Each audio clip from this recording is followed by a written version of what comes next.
is how Pistay Dayat begins, with prayer, with stillness, with thanks.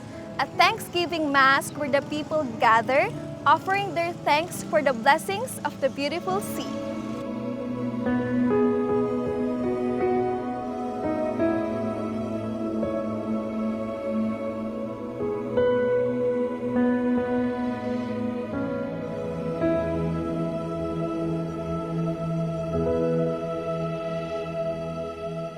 Dito sa Pangasinan, nagsisimula ang pista sa pananampalataya, sa pag-asang dala ng bagong araw.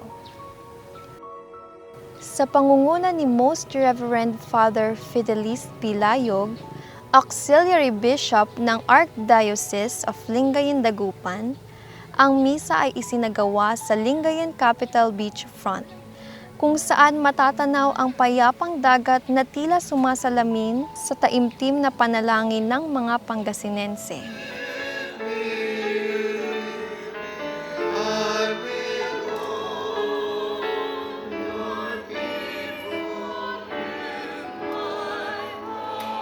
Bawat taon, ang mga tao ay nagtitipon-tipon ng maaga dito.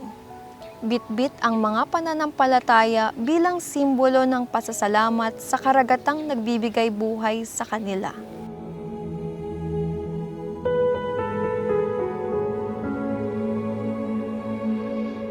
The sea provides. It feeds, it nurtures, it sustains.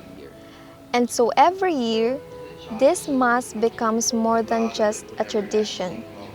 It's a promise to protect the sea and to live with a grateful heart.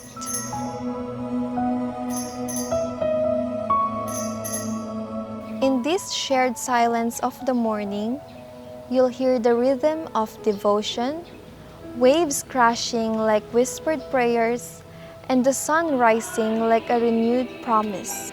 This Mass is not just a ritual. It's the heart of Pistay Dayat, a way to remember that before the music and colors, there was always faith.